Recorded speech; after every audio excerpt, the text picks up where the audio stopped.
Hello everybody, November 8th. This is a second attempt at this.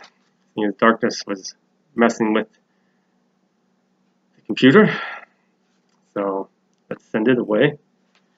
So a couple early message, number 105, and another message explaining some more about myself from Jesus, and a couple passages from Luke that I want to elaborate on. Number 105, and this is from somebody who early on who's actually lived here in this world. What time frame, I don't know, but long ago. Crystal spires of palaces long gone crumbled to dust under endless sun. Fled the madness that befall us all. None was safe, neither big nor small. Haunted, tortured, so many lost, nothing was worth so high a cost. Simple people of simple belief, all we sought was a little relief. Trapped by those who sought to destroy what we had at our employ. Ages of darkness passed through time, only way to tell is by the rhyme. Oft used way to spread the word of how so many died by the sword. Beware those who will lead you astray, they pass by each and every day. Subtle influence they lay on those who normally would seek to oppose. He who wants all souls to belong to the darkness of the burgeoning throng. Seek the light, it shows the way, focus on it, for within it lay the path to everlasting glory, answers to the long-lost story, how mankind came to be, what it takes to truly be free. Trust in the word that lies within, heart so deep by which all can win, the peace, joy, serenity, and love bestowed on all from heaven above. Spark of grace remains inside, let it shine, darkness can't hide. Defeat it they shall never do, attempt to block it from your view. Don't deny the word that flows, what's inside he always knows. We know the glory of his consummate grace, you shall see it upon his very face. He's talking about initially, crystal spires of palaces long gone, crumble to dust under endless sun. That everything mankind's built just crumbles to dust over time. Nothing lasts that mankind creates. Fled the madness that befall us all. None was safe, neither big nor small.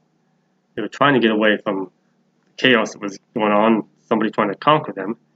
Somebody always wants something that they don't have. Haunted, tortured, so many lost, nothing was worth so high a cost. Simple people of simple belief, all we sought was a little relief. They just wanted peace, to live in peace, simple people. Trapped by those who sought to destroy, to conquer them, what we had at our employ. They sought to destroy all that we had, that they had.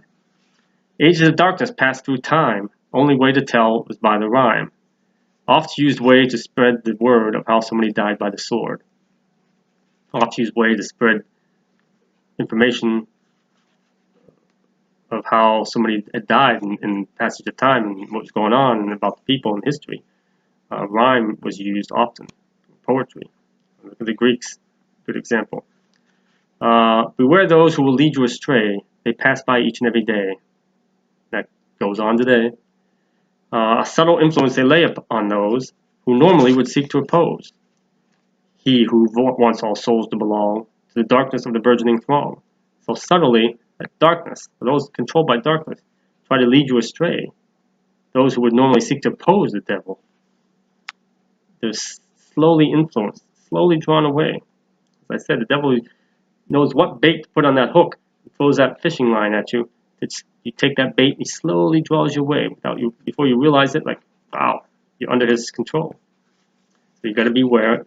Pray for that discernment of darkness, so you can see their tricks and their traps and their snares and their webs and so forth. Seek the light; it shows the way. Focus on it, for within it lay the path to everlasting glory. So you seek that light, and you'll see where it is you're supposed to go, in the directions you're supposed to stay in, continue on in.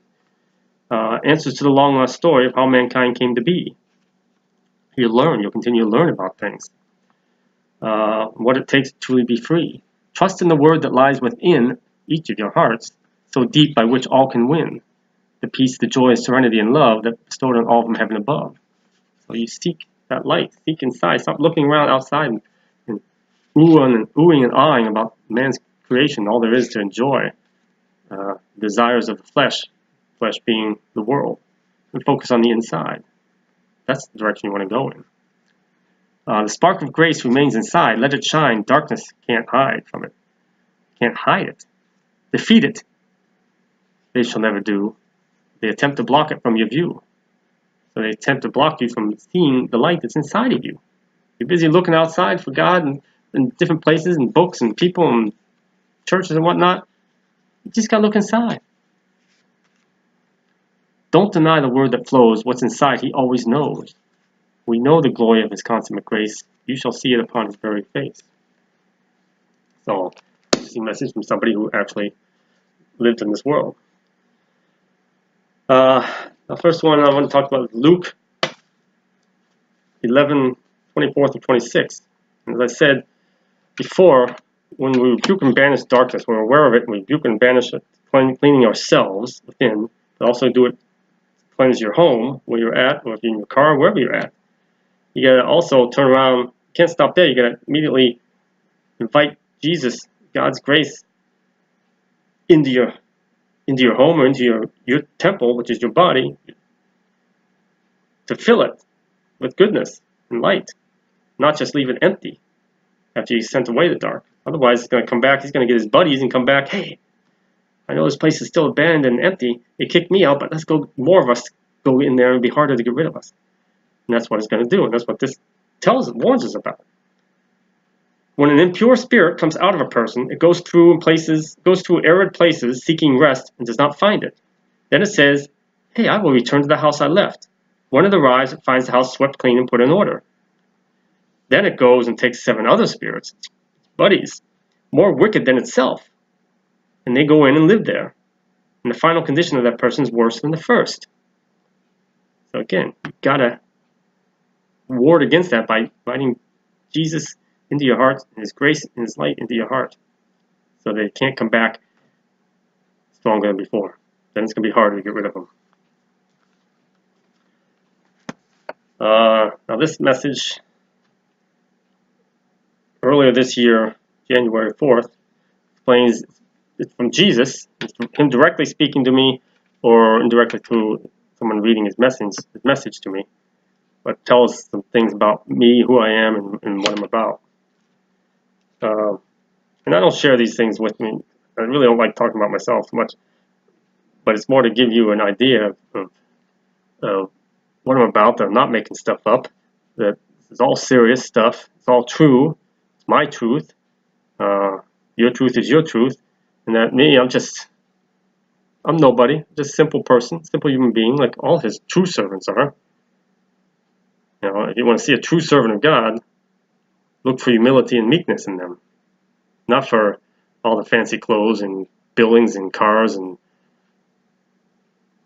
jewelry and makeup and fancy hairdos. Like that's not what Jesus is about. That's not what Jesus is or was or ever will be. So we're just simple people. Bluish light in inner eye tells to thee that it is I, whom created thy very soul, who brought together and made thee whole. You whose soul traveled through time, sharing with others my rhythm and rhyme. Michael, who started it long ago, then gave it to you to know. Much was written, some was not, still you shared all you got. Time approaches to lead the way, you will know on the day. Many things yet to be done, for you are the chosen one. Nothing man knows speaks of thee, you were hidden by me. Simple and true within thine heart, for the very critical part, you are to play once you leave, subtle passing you shall receive. Many a time you went astray, many a place you went away. Human does as human does, all that is, all that was, shall be transformed in the time at the end of rhythm and rhyme. Little things you do each day adds up to much along the way. Worry not, for seems a pittance, well assured you are of admittance. In your gateway you will receive tools you'll need to help all we believe. Who you are and why you were sent, long ago from my sacred tent. Joined shall be by she I said, then together shall be led. Patience not a virtue of thee, why you stepped first before me. Gave all a chance to be the one, but I foreknew before 'twas done, you would choose to take the journey, stand before me and bend your knee. Alathiel thy name speaks its truth, means by my side, given in your youth. Why you were drawn to the portrait you have, a reminder, a spiritual salve. You will take where'er you go, for many others for you to show, that I am always by their side, to seek me deep inside. And they go over this line by line. Bluish light in inner eye tells to thee that it is I. And that was kind of when he came to me, spoke to me directly last and touched me and lifted me off the bed, actually. It was right before this, not long before this, and I was just laying in my eyes, and I see my inner eye in the blackness, like a tiny pinpoint of light. And then his voice came to me from there. So that's what it's talking about there. It tells you to thee that it is I, him, whom created thy very soul, who brought together and made thee whole. He formed me, made me complete. You whose soul traveled through time, which again is confirming that I've been here since the beginning, sharing with others my rhythm and rhyme. These aren't my words. He's down there. These are his words, not mine. These are not my words.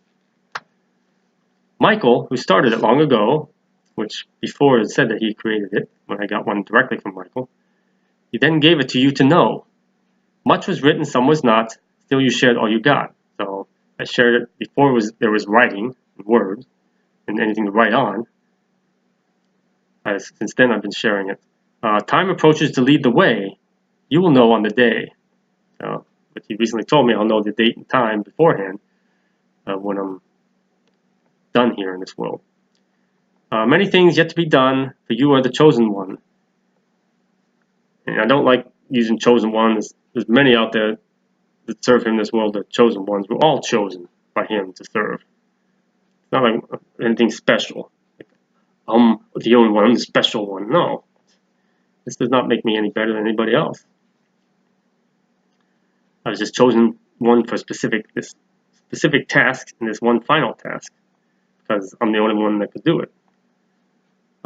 Nothing man knows speaks of thee. You were hidden by me. So that's why nobody believes anything I tell them about me. There's no record of who I am and why I'm here. That needs to be for my own protection as well against evil. They know who I am now. Simple and true within thine heart, it's humble and meek, for the very critical part you are to play once you leave, subtle passing you shall receive. That critical part is going down, guiding Michael and other angels and other spirits around me now down into the pit to save souls down there that the devil wasn't supposed to take. But I know where they're at, because after that one life of mine where Abdul Rahman, where I was so bad, evil human being, which the Lord needed me to be, so that I was believable to the devil, to be taken down in his dark depths. I need to be believable, which is just like if we wanted to put somebody, infiltrate the deepest part of ISIS or Al-Qaeda or Taliban. We need somebody to be totally believable to them, be as bad as them, or at least seem to be. So I wasn't even aware of it. So God used me in that way, which he's entitled to use me any way he wants, so that I would be believable. And the devil would take me down there. Why me? Because I've always had the gift of sense of direction, know how to get back someplace and then back to it and back again. And I've always had that gift every life. And this life was woken up in me when I was only 7 years old, up in the mountains. My dad said, hey, way back in the mountains, top of the mountains, oh, this is wonderful. Okay, find our way back. And I found our way back. 7 years old. That's even with him tricking me. Yeah, no. Those who scoff at that, some point, yeah, he wasn't gonna let you get lost. You don't know my dad. He tried to trick me. He wasn't gonna let harm come to us, but he tried to trick me left and right. My grandfather was with me as well, and my sister. But I found our way back. Nothing he tried to do tricked me, because I remembered. That's a gift I've always had, every life. Many a time you went astray, many a place you went away. Human does as human does. It's still human. I still strayed. I still went off my own way and suffered for it and did stupid things and still do occasionally, because I'm human. Even though I got all these gifts and all others similar to me, that the gifted that is chosen, we're still human too. As long as we're in this human body, we're going to screw up and sin and do stupid things. But as we get closer and closer to our time, and we fulfill our purpose more and more, grow in His light, that happens less and less. Which is what's supposed to be for everybody.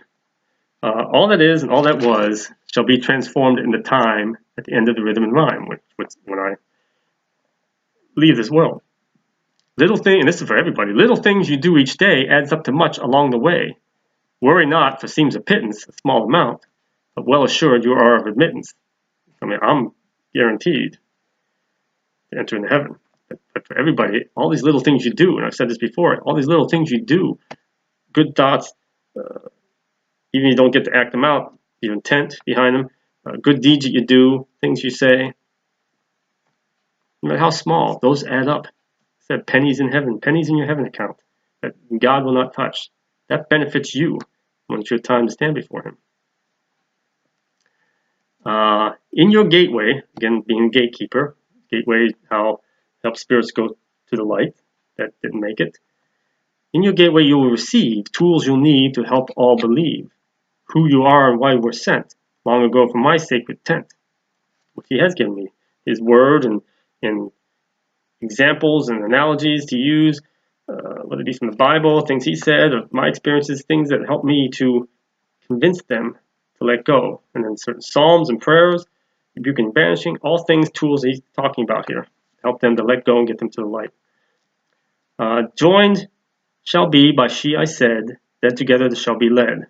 And that's again referring to someone that I known from the light, supposed to come and join me near my end and help me to cross over. Patience not a virtue of thee, why you stepped first before me, gave all a chance to be the one that I foreknew before 'twas done. You would choose to take the journey, to stand before me and bend your knee. He's talking here. Before I came here, before all those brothers and sisters of light, all His servants, all His chosen and gifted, we're all there before Him. It's like He called us all to a meeting, an announcement or something, and what we're going to need us to do. And before we even got a chance to tell anybody, I stepped forward, I raised my hand, like, I'll do it, not knowing what I was getting myself into. So I'm sure He was laughing to himself at that one. He said, I foreknew before 'twas done that you would choose to take the journey, that you would do it. Alathiel, thy name speaks His truth, that's my soul name. It means by my side, given in your youth. And then I had forgotten what it meant. And when I was going through doing the recounts on these messages, like, okay, I was asking, like, somebody help me find that message which tells what the meaning of Alathiel is, because I can't remember. And I went back to what I was doing, and 10, 15 minutes later, there it was. There it was. So that was an example of a prayer answered immediately. Why you were drawn to the portrait, this is why you were drawn by my side, is what it means. This is why you were drawn to the portrait you have, which I'm going to show you in a minute. A reminder, a spiritual salve. You will take it wherever you go, for many others for you to show, that I am always by their side, to seek me deep inside. And this last place I lived, I was attending a church there, helping out at the church. And it's mainly older people, simple country church. And He said, take it to them, display it there as a reminder to them that I'm by their side, and to live by faith. And this painting I was drawn to years back this is the gallery proof of Thomas Kinkade painting called Walk of Faith. And I was in a gallery in Solvang, California. This is the year that he passed. It wasn't long after he passed away, Thomas Kinkade. And so many of them, I wasn't looking to buy one, but so many I loved. There was one I really liked, stood up above all the others, and there was this one, but I was really drawn to this one. That's the one I ended up getting. And he's telling me that's why I was drawn to it, because of my name, which means by my side. And I was drawn to it. It is me and him. It represents me and him, really. when he was telling me what I was going to need to do. And if this is how Kincaid painted it, this is how Garden of Eden looks, it's a pretty nice thing. So let me show you that. Bear with me here. It's a little bright with the light shining on it.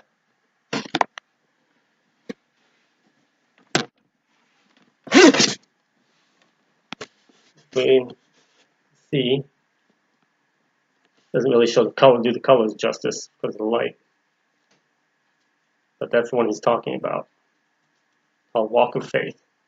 You can see the colors stood out a lot better than you really see why I was drawn to it. So that's what he's talking about there. So another example of Wonderful Message explains a little bit more about me and who I am and what I'm about. Even to me, I'm still learning more things as we go along, or recalling things, really. Now, the other thing I want to read in Luke, if I can find it. Oh, yes. This was Luke 20. Number 1 through 8. One day as Jesus was teaching the people in the temple courts and proclaiming the good news, the chief priests and the teachers of the law, together with the elders, came up to him. "Tell us by what authority you are doing these things," they said. "Who gave you this authority?" He replied, "I will also ask you a question. Tell me, John's baptism, was it from heaven or of human origin?" But they discussed it among themselves and said, "If we say from heaven, he will ask, 'Why didn't you believe him?' But if we say of human origin, all the people will stone us because they are persuaded that John was a prophet." So they answered, "We don't know where it was from." Jesus said, "Neither will I tell you by what authority I am doing these things." And where did that authority come from? Because he knows where that authority came from. He wasn't going to tell them. This speaks to the authority of, like for me and other servants of God, sharing his word. Teaching about God, about Jesus. By whose authority? His authority. God's ordainment to share his word, to speak about him, to teach about him, does not come from a seminary, a school. It gives you, okay, you go take these classes, they teach about him, okay, we give you permission then. And here's a piece of paper, a degree that says you can teach about him.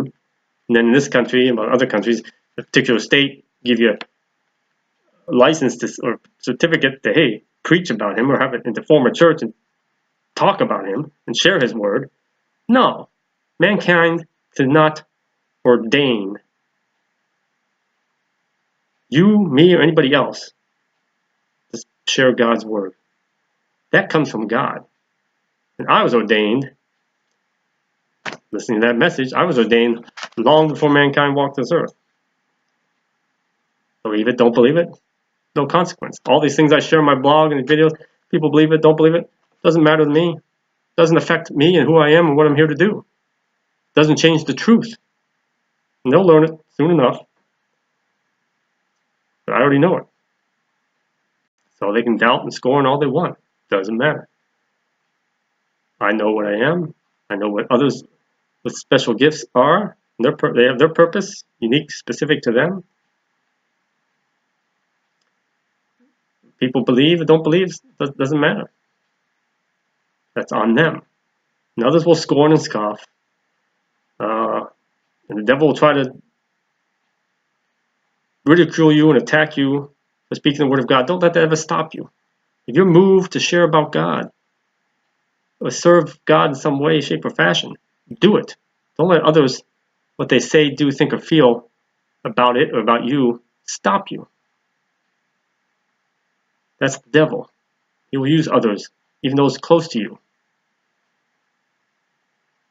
Like this church killing. These people, the survivors and loved ones left behind, they're not hateful. They're faithful and forgiving and loving. Yet there's people out there tweeting, emailing, texting, all other manner of communication, scorning them, ridiculing them. Say, hey, look what your faith got you. If you're so faithful, God's so great, why'd he let this happen? That's clearly, so obviously the devil attacking them, trying to draw some away from their faith, to doubt, put that seed of doubt, one little seed of doubt in somebody's mind, even if it's just one person. That's what he will do. That's what he's going to continue to do to all of you, till you leave. And even after you leave this world, he's going to be there. His minions are going to be there doing the same thing. But you got to listen to the correct voices of the light. When you leave, you want to listen to the voices of loved ones and angels around you that are telling you the truth. Believe them, not these other ones that are whispering against God. That should be a warning right there. If anything about God that's in a negative manner or light or against God, that should be a major red flag not to listen to them. Ignore them. Ignore them. And that's all I had to say. I hope it was enjoyable to somebody, everybody. You got something from it. Until the next time, stay warm, which I'm trying to do, and God bless. Peace of Christ.